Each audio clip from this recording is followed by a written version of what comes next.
Hi friend, in today's class we are going to discuss about the fifth unit topic, which is physiological effects of electricity.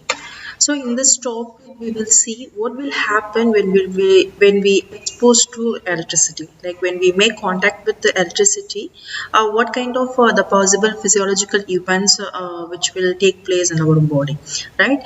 So usually if you see when we touch any electric wire that is in like a live wire, automatically we will form closed circuit. That means we make a direct contact between 2 points. That is, one is like we are making contact with the live wire, another we were standing over the ground. So in this way, we are making a closed circuit. So on the whole, if you see, the current always enter in one point and leave in another point. Okay, so in this way, the electricity or the flow of electrons will travel all the way right from one point of entry and to other point of exit. So when this traveling in this way, we may expose to various physiological effects or the impact which will take place in our body.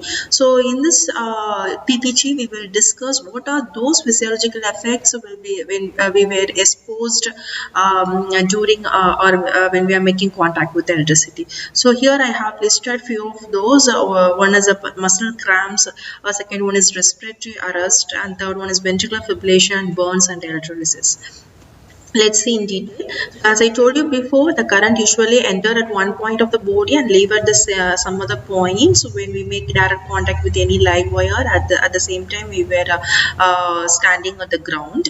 So as a result, the current will interact with our biological functions. As a result, we have so many effects, as like excitable nerves, the current which will stimulate the nerves or the muscles. Even it may heat the some tissue or again the muscles, or it may result with some burns like that.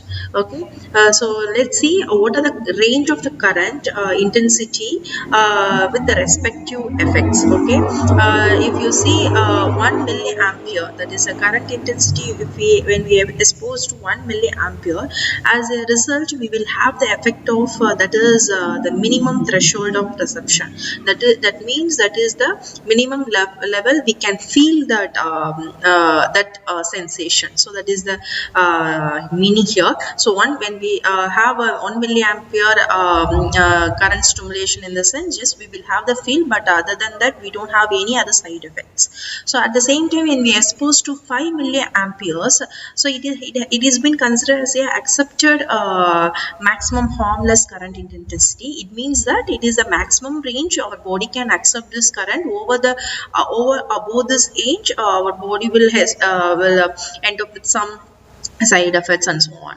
So that means the 5 milliampere is considered as a maximum harmless current. That is called let go current. We can say like it's a let go current. So it will let the current to go without any major side effects. Like next, if we have exposure in the range of 10 to 20 milliamperes, obviously it will produce some pain, and possibly the people can faint. That means they will have some brain issues, so they will lose their consciousness. At the same time, the current intensity, while it's traveling their body or tissues, it may end up with some injury, but still the heart and respiratory function remains continue.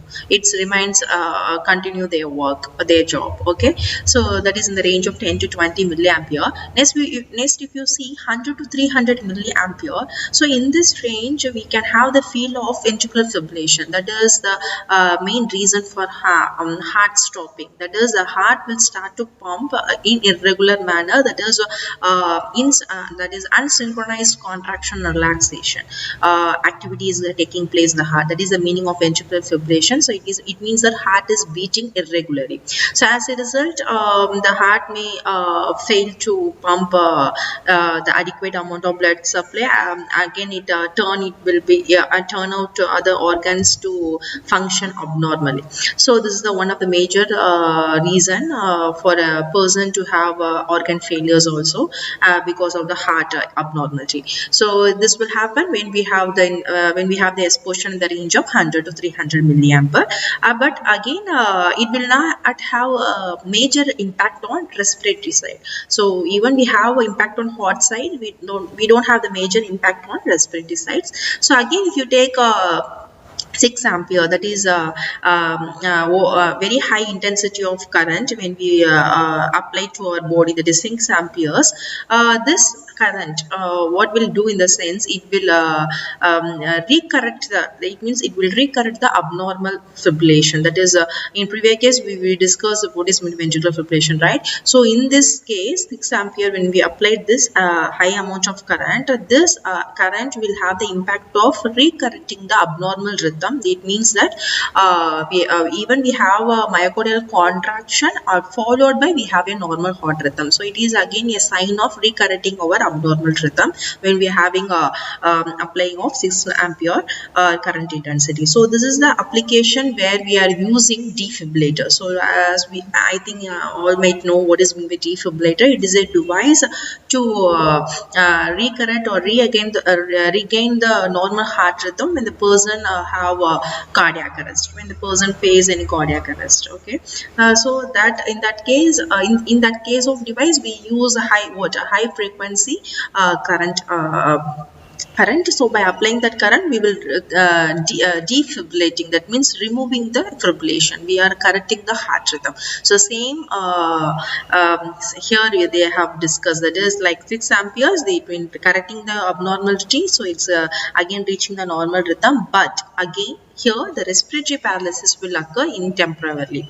Okay, so it is not permanent. Temporarily there may be some problem with respiratory. So that means a person unable to breathe in and out. So they will not have the function of respiratory for a certain period of time. That is called respiratory paralysis for temporarily. So that is a high chance of burns to also occur, because since we are applying a very high amount of current if we are applying for a long period of time for a same specific point, in the sense obviously there may be a high chance of getting a particular area to be burnt. Okay, so these are the range of current intensity and its respective effects. Okay, so starting from 1 milliampere to 6 ampere, here we have discussed. So 1 milliampere is a threshold of perception. It is a very like minimal level of current intensity which is being accepted in our body, so we can have the feel of sensation over here.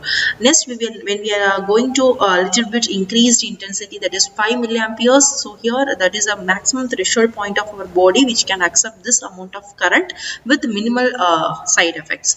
If you go beyond that, that is 10 to 20 milliamperes, so obviously it will lead to some pain, injury, and others certain impacts or side effects will end up, but it will no way it's going to affect our heart functions and respiratory functions. So again, again the next step, that is 100 to 300 milliampere current intensity. If you are exposing, in the sense it will disturbing our heart function, so that it will end up with ventricular fibrillation, but the respiratory action is remain intact. So last, that is a highermost current intensity, that is 6 amperes. When we are applying to our body, it will mainly helps to recorrect the abnormal rhythm. So it is providing normal heart rhythm, but it will affecting the respiratory function. So it will end up with temporary respiratory paralysis, and also it may lead to some burns if the intensity is even more higher. That is current intensity. If you are applying even more higher, there may also end up with some burn. So this is the major current physiological effects will happen in our body. Yes, thank you guys.